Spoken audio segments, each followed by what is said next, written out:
Am I the asshole for not wanting to change my name and asking my fiance to change hers? I, 27 male, have been with my fiance, 24 female, for 3.5 years. We are very happy together and I can't imagine my life without her, but we have had a hard time reconciling this agreement. We have been talking more and more about marriage recently and what it would look like. For me, part of the significance of marriage is becoming family with each other, and that includes sharing our last name. When I think of being bonded with her in that way, I get really happy and excited like we are a true pair and the whole world could recognize it. However, she wants to keep her last name as she says it is a hassle to have to change it.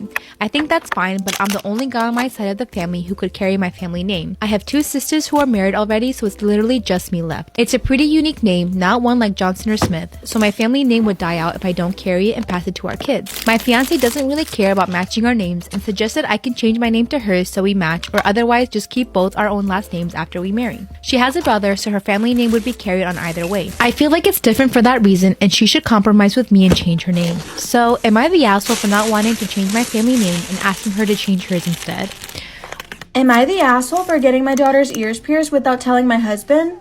Me and my husband welcomed our daughter several months ago. We've agreed on every decision made regarding our daughter, but the topic of piercing her ears came up and he said he didn't like the idea. I explained that 1, it's a normal thing for babies, 2, it looks pretty, and 3, it's not cultural, we're both white, but it's a great new experience. He said he needed time to think about it, but weeks went by and he hadn't said yes yet. Mom suggested we do it behind his back and he'll come around and see for himself that it's a good thing since he was having doubts. I was hesitant but agreed and chose a day where he was out all day. Thankfully it went smoothly, but when my husband got home, he lost his temper and went on about what a major breach of trust this was. He was extra mad that I went behind his back and was sneaky and untruthful about it. I said that was my mom's idea and I didn't think he'd overreact like this. He insisted that what I did was not okay and that I overruled him as a parent. Also that I damaged the trust we have and put our daughter through pain and discomfort. I said he was acting like this is just his daughter. I'm the mother and my opinion does have heavier weight.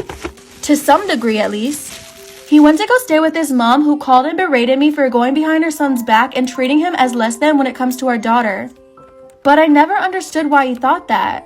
He's not talking to me and I think he's selfish for not considering my point of view. I'm a 37-year-old male and my family comes from and is a long line of doctors. Being a doctor is the only acceptable profession in their eyes, and anything aside from that is met with literal abandonment, which is what happened to me when I turned 17 and told my family I was not going to be a doctor but to build an acting career / social media career. YouTube wasn't huge then, and supplement my income with small business endeavors. When I told my family this, they kicked me out and we subsequently lost contact for 17 years. Imagine wanting to be a YouTuber and now you homeless. Jesus. During this time, they moved to the UK and my sister became a doctor and my older brother got into a very competitive stream for surgery, neurosurgery specializing in spinal tumor diagnosis and removal, which he has now finished. We reconnected when COVID hit and they told me they were moving back to Sydney for lifestyle reasons and because my brother has found a $750,000 a year job. During the last 2 years, they never asked me how my acting career / social media stuff went and basically assumed I was just slumming it in Sydney. To their credit, they were correcting that I didn't make it big in acting. Maybe the world wasn't ready for a mainstream leading role Indian. I did, however, make it big as an investment banker and recently made partner at the bank I work. Okay, big money. This came to a head on Friday when I met them for house shopping. I walked to meet them and when they asked about my car, I just said I prefer to walk. And they realized the areas they wanted to live, despite being a highly paid medical professional, simply wasn't going to happen as the houses cost north of $20 million.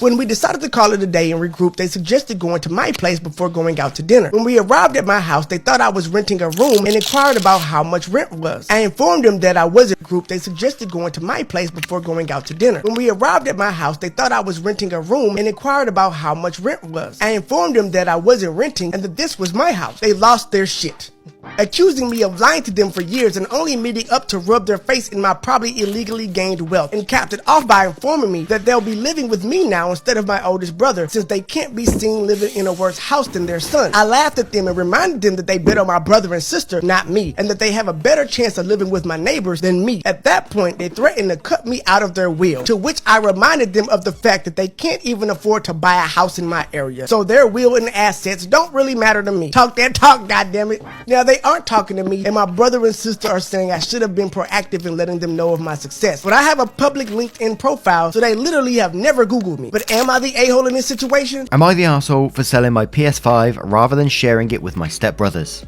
My 50 male, mum and dad met and briefly dated while they were both studying at uni. My mum gave birth to me after they had broken up and had to sue my dad for child support. I was raised by my mum and had virtually nothing to do with my dad throughout my childhood. My mum was an international student and her family cut ties with her due to the circumstances of my birth. Tragically, 2 years ago, I lost my mum to cancer and thus I was placed under the care of my dad. My dad has remarried and has 2 sons, 5 and 7, with his wife. It wasn't a bad arrangement at first, but we were all essentially strangers.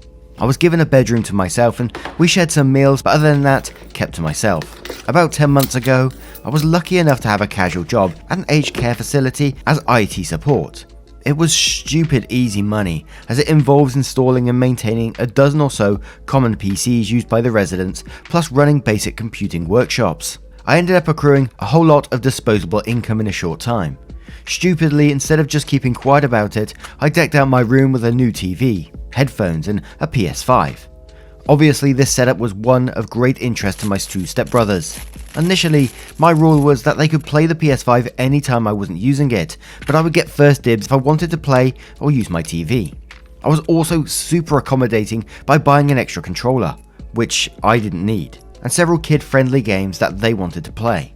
I eventually had to change my rule to only play when I was there because the 5-year-old destroyed one of my controllers through spilling juice on it.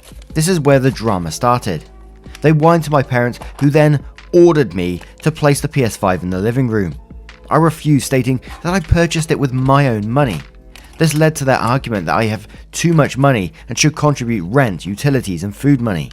I called their bluff and said, sure, draw up a contract and I get the lawyer to review it to ensure it complies with the Family Law Act.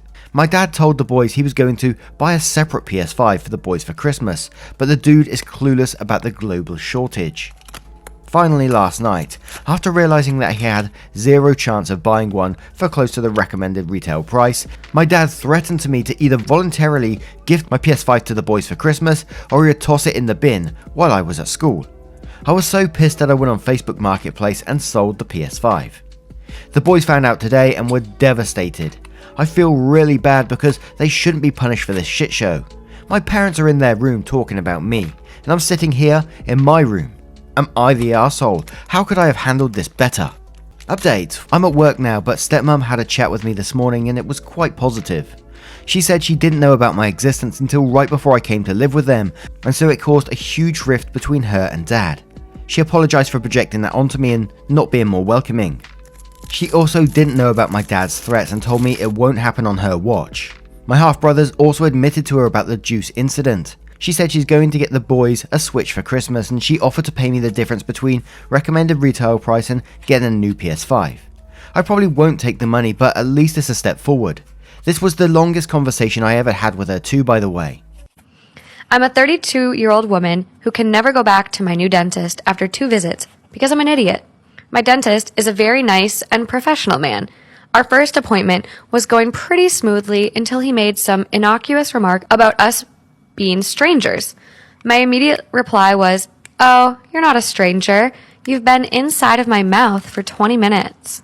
I did not intend to make a joke. His face turned red and he was clearly embarrassed, but continued on like a true professional. And we were probably both relieved when the appointment was over.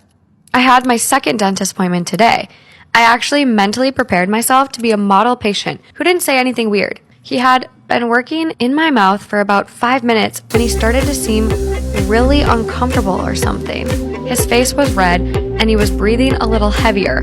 I was a bit concerned and also confused.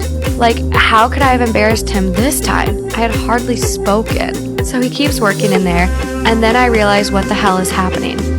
My dentist was wearing grape-flavored gloves. I had been absent-mindedly licking his fingers the whole time.